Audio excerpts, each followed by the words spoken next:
Bonjour à tous. Et aujourd'hui, review matos, review atomiseur chinois, qui nous vient de chez Ceravap. C'est l'atomiseur, le Cerabis, à résistance céramique, des résistances céramiques qui sont à eux apparemment, hein, c'est leur conception propre à chez Ceravap. Ce petit matos m'a été envoyé par, je me rappelle plus le nom de la boutique, de toute façon je l'ai mis là, je suis con. Et du coup, bah voilà, donc c'est une petite review, j'en ai deux, hein. J'ai le noir qui est comme ça, j'ai le gris qui est comme ça. On se retrouve direct en plan serré pour détailler le bazar. Après, en plan large, on reviendra pour refaire un petit test et puis discuter un petit peu le bout de gras sur cet ato. Et puis après, je partirai sur la pointe des pieds comme d'hab. Allez, on se retrouve en gros plan, tout de suite, sans plus attendre.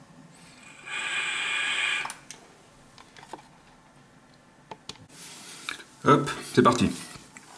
Alors, ce petit ato, donc, il est livré dans une boîte, hein, comme ça, sous blister, pas sous blister, sous tac. La petite boîte, elle va s'ouvrir comme ça. Ça va nous laisser apparaître, l'atomiseur. Tant qu'à faire, c'est pas plus mal. Donc cet ato, donc il est livré avec l'ato qui est ici, qu'on va détailler dans quelques secondes. Il y a une résistance déjà dedans, d'origine, que je vous dise pas de conneries. D'origine, les résistances, il y en a donc deux. Il y en a une, alors eux ils sont assez évasifs sur la valeur de la résistance. Souvent, on vous dit la résistance elle fait 0,2, bim, et on se rend compte que c'est jamais bien précis à la virgule près. Donc eux, ils nous précisent que donc, leurs résistances, elles sont en Cantal, hein, elles sont pas en SS, elles sont pas en titane, elles sont pas en Ni 200, elles sont en Cantal. La première, celle qui est dedans d'origine, elle fait entre 0,8 et 0,9. Et donc elle va pouvoir supporter de 30 à 60 watts, selon le constructeur. Et puis la deuxième est donnée entre 0,4 et 0,5, et elle va supporter entre 30 à 80 watts. Voilà. Donc, les résistances, elles ressemblent à ça. Et en fait, ces résistances, c'est un nouveau style de résistance, donc en céramique. On avait déjà les résistances en céramique pour le Target. Il y a une société chinoise qui a sorti toutes les résistances possibles pour tous les sato tanks subomiques qui existent dans le marché. Et puis là, donc eux, ils ont breveté leur propre résistance, et ils appellent ça des résistances auto-nettoyantes. C'est-à-dire que je sais pas si vous avez déjà essayé de faire un dry burn sur un target, c'est possible, hein. On a des bons goûts de cramé pendant un petit moment. Après, on réussit à refoutre du jus dedans et que ça reparte, mais ça peut être, j'allais dire laborieux. C'est pas laborieux, mais on va dire que c'est pas vraiment fait pour. Là, apparemment, ces résistances-ci, alors la pub, hein, qu'ils en font, ils nous mettent carrément un coil en céramique, c'est égal à plus ou moins 24 coils en coton. Ouais. Alors ça, par contre, ça demande à voir avec le temps. Je vous avouerai que j'ai pas essayé de faire 24 coils avec du coton. Enfin, que j'ai pas essayé de tenir aussi longtemps. Par contre, il y a quelques petites choses qui m'ont assez étonné, dont on va parler plus tard. Donc voilà.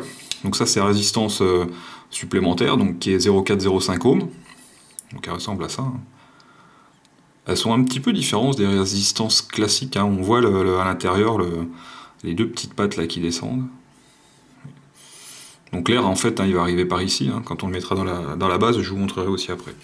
Ensuite, sous le merdier, là, on va avoir donc la petite notice, hein, en anglais.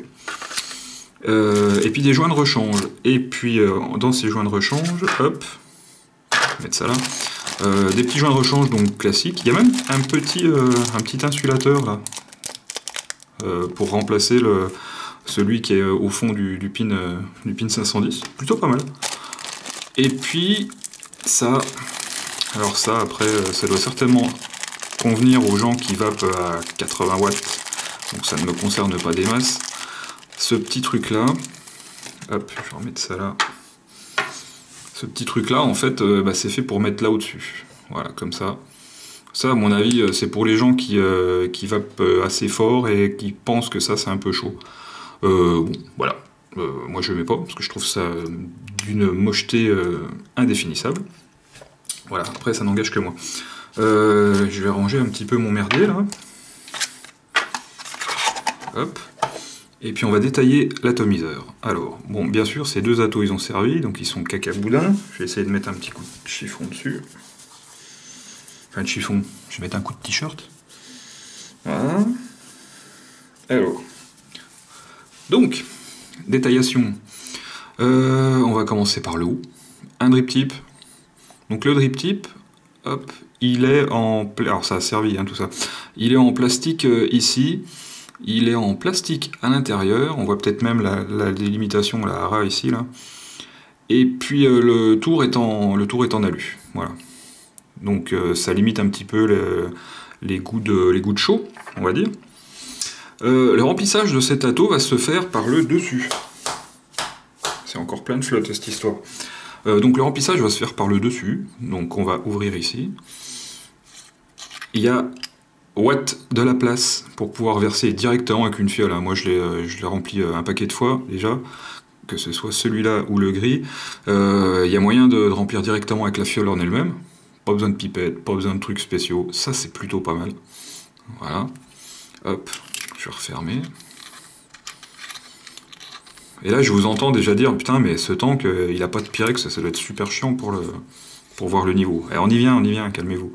Voilà, donc, Ceravap, c'est la marque, hein. Et Cerabis, c'est le nom de l'atomiseur, si je ne m'abuse.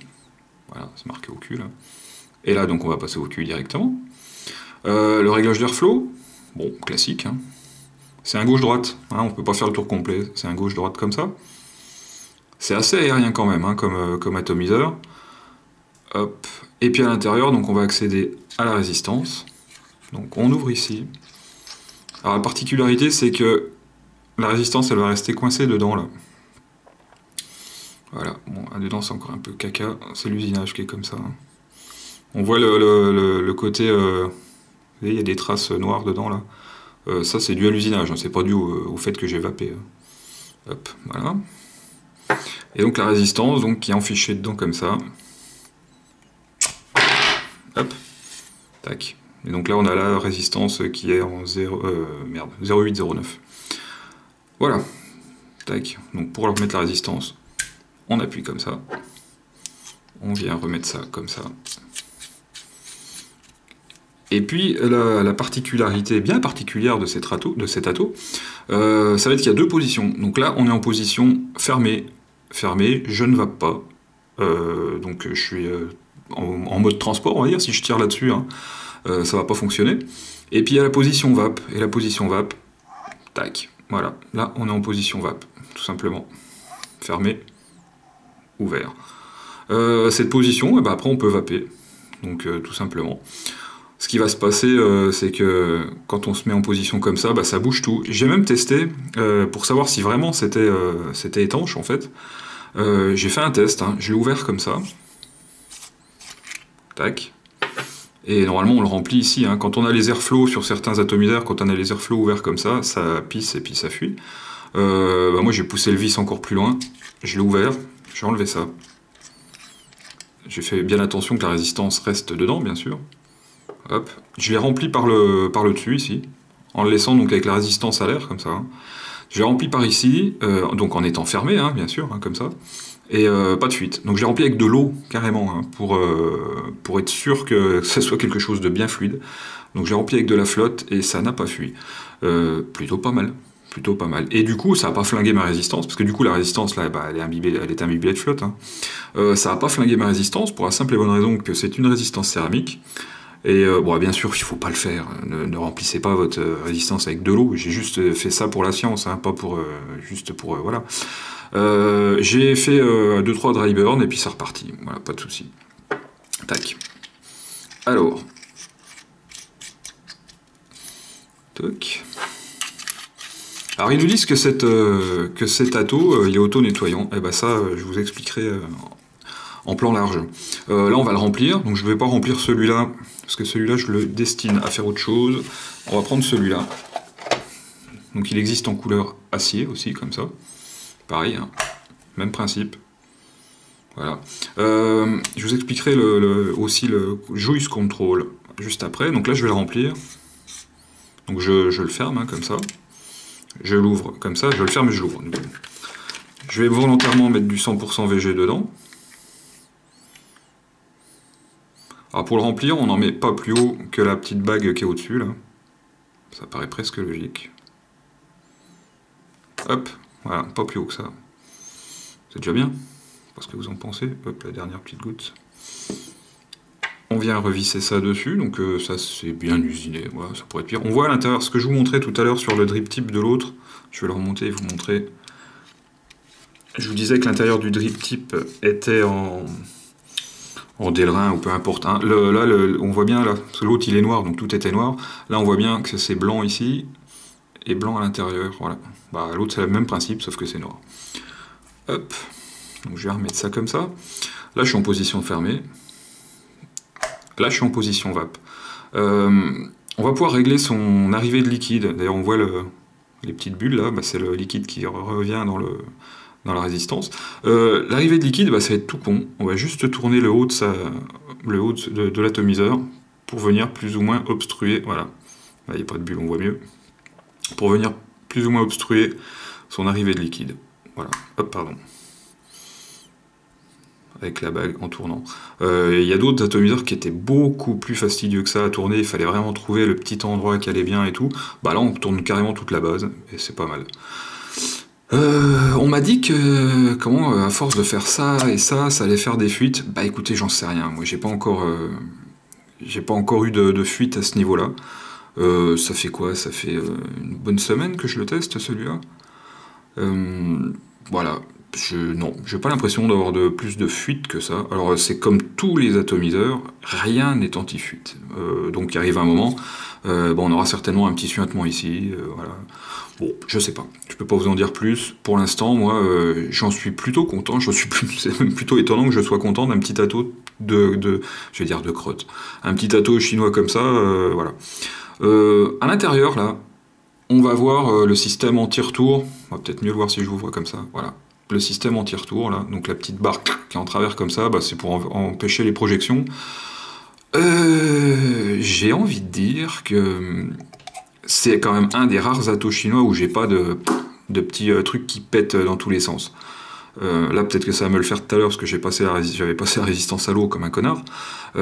Mais j'ai vraiment pas La vape est bonne. La vape elle est assez lisse, assez douce, c'est plutôt bluffant pour ce petit ato là. Voilà. Qu'est-ce que j'ai pu oublier de dire sur cet ato? Donc ça c'est pas réglable, hein. L'airflow là je vous en ai parlé, le système de lock et délock, hop, petite bulle qui remonte là, on continue de se remplir. Voilà, on voit bien la fente là, la fente d'arrivée de liquide. Hop, comme ça. Bref, donc tout ça je vous en ai parlé. Et puis bah, je pense qu'on va se repasser en plan large, et puis on va parler de ce système d'anti-dryite, et puis de nettoyage automatique, qui m'a un petit peu interpellé au départ. Je vous avouerai que je m'étais même pas attardé dessus, alors qu'en fait c'est pratiquement l'élément le plus important de cet ato. Putain, on va y arriver. Allez, on se retrouve en plan large, et puis on vapote avec ça et on voit comment ça marche. Bim! Oh putain, coiffure de merde. Voilà. Donc, retour en plan large. On va mettre ça sur une petite box. Classique. Donc dedans j'ai la résistance à 0,809. Donc qui donne pour 30 à 60 watts. On va commencer à 30, donc là je suis en position fermée, donc si je vape, bah, je ne peux pas tirer parce que je ne peux pas tirer. Donc je vais le mettre en position ouverte, comme ceci, c'est cela. Et puis on va commencer à 30 watts parce que c'est comme ça.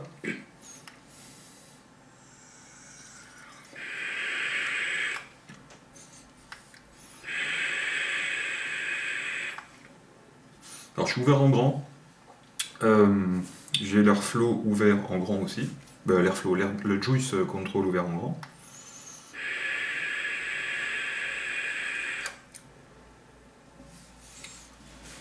La vape elle est super lisse, il y a un léger petit bruit de sifflant, léger, hein.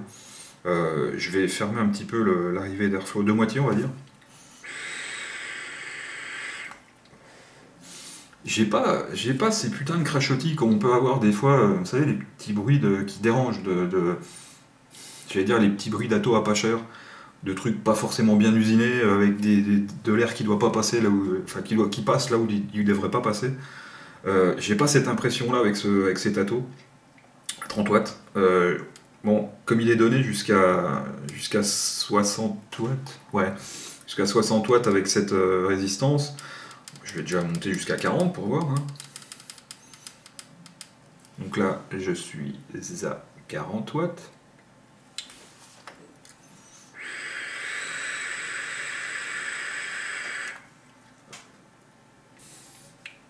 Toujours bon.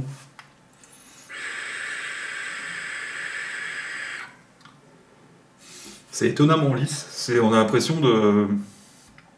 J'allais dire, on a l'impression qu'il n'y a pas de liquide quand on aspire. Tellement... Enfin, voilà, c'est super lisse. Alors ça doit certainement venir de leur système de résistance, je pense. Et puis de la façon dont elle est arrosée en air. Aucun crachotis, c'est super agréable. Alors quand je l'ai reçu, celui-là, je l'avais mis sur ma page Facebook, il y a, je sais plus, c'est Luc, pardon. C'est Luc, hein, je crois, ouais, je ne sais plus. Qui m'a dit, tu vas voir, cet atto, c'est une tuerie. Alors à chaque fois que je mets une photo d'un atto, on me dit, tu vas voir, c'est une tuerie. Donc, voilà quoi. Alors je vais pas dire que c'est une tuerie, parce que il peut avoir des défauts, mais j'ai pas de défaut à lui donner au niveau de la vape, en fait. Sa vape, elle est super bonne. Alors, le petit défaut, toujours le même, moi, mais ça vient de ma façon de vaper. Je vape pas à des puissances comme ça, je vape pas à 40-50 watts. Mais j'avoue qu'il est agréable à vaper comme ça. Je vais le monter à 50. J'avoue qu'il est agréable. Donc je vais pas dire le contraire. Ça serait complètement con de dire le contraire.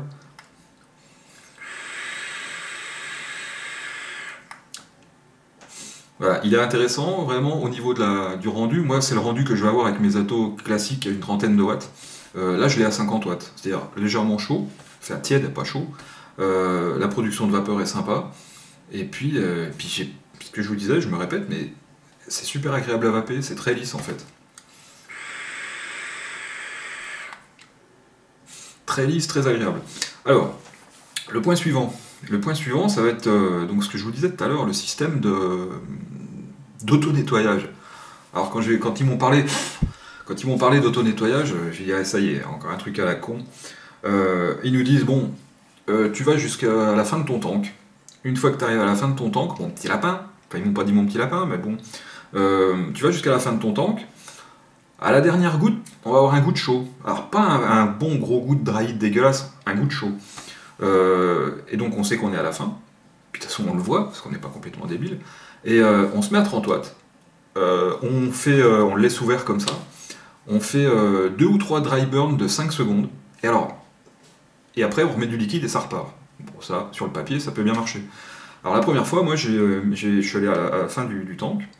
J'ai commencé à faire mon dry burn, j'appuie, puis je fais putain, j'entends rien. Normalement, quand on fait un dry burn sur un atomiseur dans lequel il y avait pratiquement plus de liquide, il y a des bruits de trucs comme ça.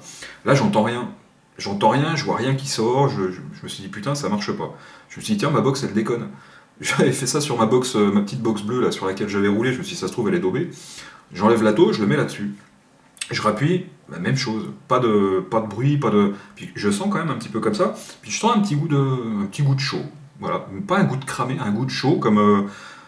Je sais pas, comme quand on fait chauffer une résistance en Cantal sans avoir mis le coton dedans, il y a une petite odeur là, bah, la même chose. Je me suis dit, bon, bah, peut-être que le dry burn a été fait. Bon, c'est tout. Hein. J'ouvre, je refous du liquide dedans. Alors, j'avais du gouze dedans au départ, et j'ai mis du fixeur derrière. Donc, deux liquides bien différents, mais bien présents quand même, parce que le gouze, il est quand même assez custard, même très custard. Et le fixeur, il est de chez High Creek, qui est très bon d'ailleurs. Il est très fruité et absinthe, donc rien à voir quoi. J'ai rempli en liquide, je me suis laissé à 30 watts comme j'étais, hein, parce que je n'ai même pas cherché à aller plus loin. J'ai tiré une première barre, la première barre j'avais du fixeur. Pas de goût résiduel, pas de goût de gouze, pas de... Je me suis dit putain, bluffant. Alors, j'avais bien pris gaffe de ne pas le remplir complètement, c'est-à-dire 4 ml comme il fait. J'ai laissé comme ça, j'ai fini mon tank, donc j'ai dû en mettre 2 ml peut-être dedans, hein, la moitié. J'ai fini mon tank de fixeur, je suis allé jusqu'au dry burn, enfin au dry heat et au dry burn. Pareil, même système, j'appuie, pas de bruit. Je suis bon, ok, bah ça doit être comme ça. J'ai mis quoi dedans après? J'ai mis du Telly. Donc le Telly et le fixeur, pareil, hein, on passe d'un fruité frais à un gourmand de sa race. Je remplis, je tire de latte, du Telly direct. Pas de résidu de fixeur, rien du tout. Je sais pas comment ça fonctionne, mais le système est quand même plutôt chiadé. Réussir à passer de liquides super différents sur la même résistance en l'espace de 2 fois 5 secondes de dry burn, je suis assez bluffé. J'ai fait tester, alors moi perso, donc je me suis dit je suis peut-être un peu con, je vais peut-être, ça m'arrive souvent d'empiler des liquides sur le même coton sur d'autres atomiseurs, hein, gros feignant. On sent la différence, donc j'ai fait goûter à des collègues. Pas de goût résiduel. En passant d'un fixeur à un Telly, pas de goût résiduel. Donc, eh ben, ce que je pensais être le gadget du truc, là, l'histoire de l'auto-nettoyage, ça s'avère ne pas être un gadget, et ça a l'air de fonctionner. Alors, après, est-ce que, comme ils le mettent sur le papier, une résistance céramique égale 24 résistances coton? Je vous avouerai que je dois en être à... moi je parle en tank, je parle pas en résistance, donc c'est en millilitres. J'en suis en... Je sais pas, franchement je sais pas. J'ai dû passer... qu'est-ce que j'ai dû passer? En plus j'ai mis 50 millions de liquides différents dedans. J'ai aussi mis dans celui-là, du marshmallow de chez Green Vapes. J'ai mis aussi dedans... Enfin, tout ce qui traînait sur mon bureau et les trucs qu'on vape en ce moment, j'ai tout claqué dedans. Hein, donc... Et à chaque fois pas de goût résiduel. Donc je sais pas combien j'ai passé de liquide dans cette résistance-ci. Je sais pas, en une semaine, j'ai pas vapé que sur cet atto, donc j'ai dû passer 60 millilitres, je pense, 70 millilitres dans cette résistance avec des liquides différents. Donc on est loin, loin, loin des 24 coils dont il parle. Hein. Je sais pas ce que ça peut représenter en millilitres. Si on part sur le principe, ouais, j'en sais rien, faites le calcul. Mais bon, le système fonctionne. Alors après, moi que ça dure 24 coils, je suis pas forcément fan non plus, parce qu'il arrive un moment quand même, si on passe 24 fois ce qu'on passerait dans un coil classique, il n'y a rien à foutre, il y a quand même pas mal de merde qui passe dedans, hein, pas mal de liquide, pas mal de substances, pas mal d'arômes différents. Je sais pas ce que ça peut donner à la longue, j'irai pas jusqu'à le pousser jusqu'à 24 fois un coil. Je vais peut-être essayer sur une résistance pour voir ce que ça donne, et puis je ferai un retour sur Facebook prochainement. Ouais, ça c'est pas plus con par contre. Voilà, c'est tout ce que j'avais à dire sur ce petit atto là, qui est ma foi plutôt pas mal. Ouais, c'est pas mal. Les résistances céramiques qui sont à l'intérieur là, c'est vraiment des résistances que eux ont développées. Je vous mettrai un lien là dans la description de la vidéo. Ça sera en anglais, je sais pas si je vais le traduire par contre. De toute façon, il y a des liens, il y a juste à cliquer dessus. C'est quand même eux qui ont développé leur truc là, donc je sais pas où on en est hein, dans les nanoparticules, hein, toutes j'allais dire les polémiques, tout ce dont on avait parlé au sujet des résistances céramiques. On est dans les balbutiements de la céramique. Les premiers badges de la céramique de Target, on sait qu'il y avait eu des soucis, selon Bussardo et puis je sais plus qui là. Qui d'ailleurs ne sont pas des scientifiques, mais bon, apparemment ils avaient rencontré des gens qui avaient dit que ceci, que celui-là avait dit, que celui-là. Vous savez, un petit peu le téléphone arabe. Donc voilà, moi j'en sais pas plus. Je m'étais attardé un petit peu sur l'article. Apparemment, les batchs d'après c'était plus ou moins safe. Voilà. Donc il y a toujours ces histoires de nanoparticules dont il faut faire attention. Parce que les nanoparticules, elles vont venir se foutre dans nos alvéoles pulmonaires. Comme avec les cotons, comme avec tout ce qu'on va se foutre dans les poumons. Hein. Les poumons, c'est pas fait pour se balancer des saloperies dedans, aussi saines qu'elles soient. Voilà, c'est pas fait pour. C'est fait pour respirer de l'air pur. Et il y en a de moins en moins. Voilà, c'est tout. Je me fais pas plus long. Je vais tirer une petite barre au maximum de la puissance que puisse encaisser cette résistance, c'est-à-dire 60 watts, n'importe quoi. Tac, je vais me mettre à 60, je tire une petite barre. Et puis je vais disparaître dans un nuage de vapeur, et puis surtout n'oubliez pas, la vapote c'est mieux que la clope. Jusqu'au 20 mai, puis après ça... on verra.